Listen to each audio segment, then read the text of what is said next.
Така, здравейте! Днес ще си пробивам носа. Като интересното е, че вчера снимах същото видео, когато си пробивах ето тази страна, но без да исках и го изтрих и просто ще си взема полука от това. И по тази причина реших, че сега ще пробия тази страна. Искам да го запиша това, просто да го кача. Пък и няма да откажа още един пирсинг. Сега, какви са материалите?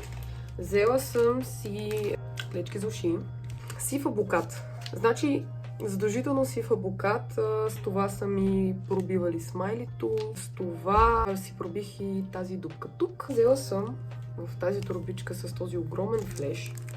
Ето тези две малки обички. Хубаво е да са прави, тъй като ако са криви, просто много трудно се набират носа. Повярвайте ми, вчера пробвах, когато снимах първия клип. Не успях, просто си разраних носа за нищо. Тези са от медицинска стомана, даже мисля да си смена ето тази обица с медицинска стомана, тъй като това го взех от трендито за 2 лева и просто някакъв момент те изпреснявам, че може да се възпали. Водороден пероксид, много е важно за дезинфекция. Гентамицин, с това се мажеме след като се пробиеме. И разбира се, една запалка. Защо го правя това? Не знам дали съм само аз, но когато не се чувствам добре, просто имам нужда някакси да си го изкарам. Буквално се боядисах. Пробих си тази страна. Вече почнах и с татуировки, така че почва да ми избива и на татуировки.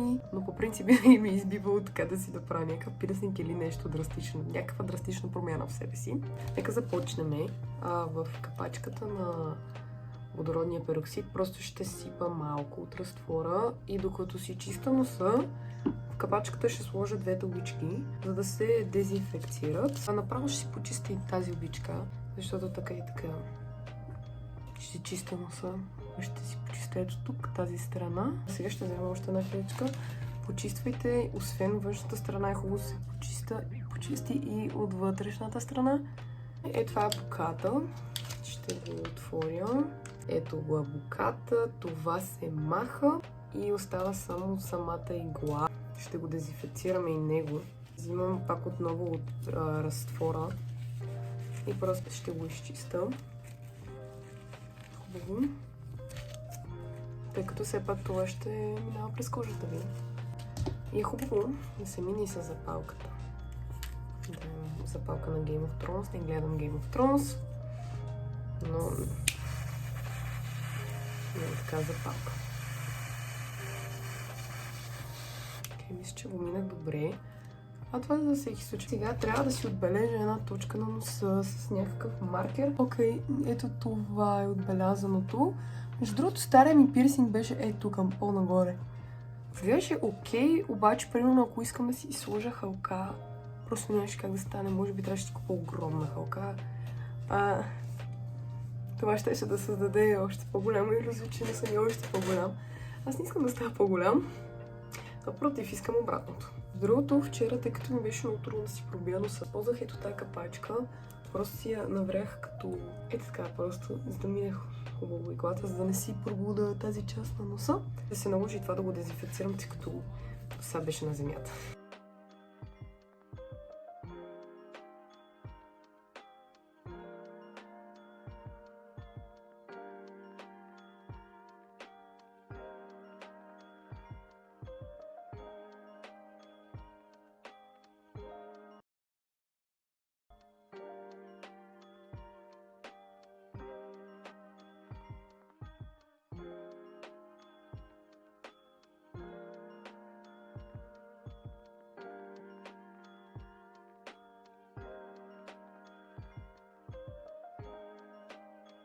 Окей, сега трябва да го извада.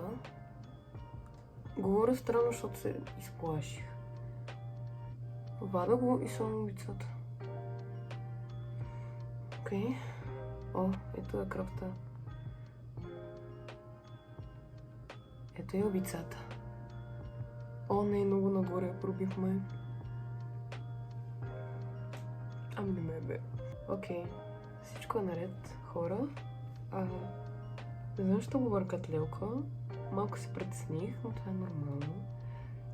Защото това е ужасно. Да се пробиваш само. Защото усещаш болката. И седиш като идиот, нали? Си като брат. Оле, това. О, не, много лошо го пробих. Добре, преминаваме през следващата стъпка, която е да си сложим гентамицин. И на вече си сложа. Ще го оставя така, смисъл. Ако реша, нали, по-натам ще се репирсвам, но сега няма ги барам. И ще сложа е така около пирсинга. Даже не е проблем да е много и без това вечера, ще си дам с малко, така че се та. Ето така и тук. И хубаво и отвътре да се сложи. Тоест от вътрешната страна. По същия начин. Ето е кочината. Така изглежда. Кръв и да. Окей, реално това беше. Благодаря, че останахте с мен. Наистина се надявам този път този клип да не го изтрия. Ще видим дали ще успея да ги мейнтейна тези обички. Тъй като последните пъти с пирсингите просто не ми се получаваше. Или ме домързяваше да ги си грижа за тях. Или просто се възпаляваха. Не знам. Ще видя дали ще си оправям. Нали, дали ще ги репирсвам, тъй като нещо не си е много крив ми изглеждат, понеже мога да носи крив. Но сега ще ги оставя така. И просто се надявам да останат.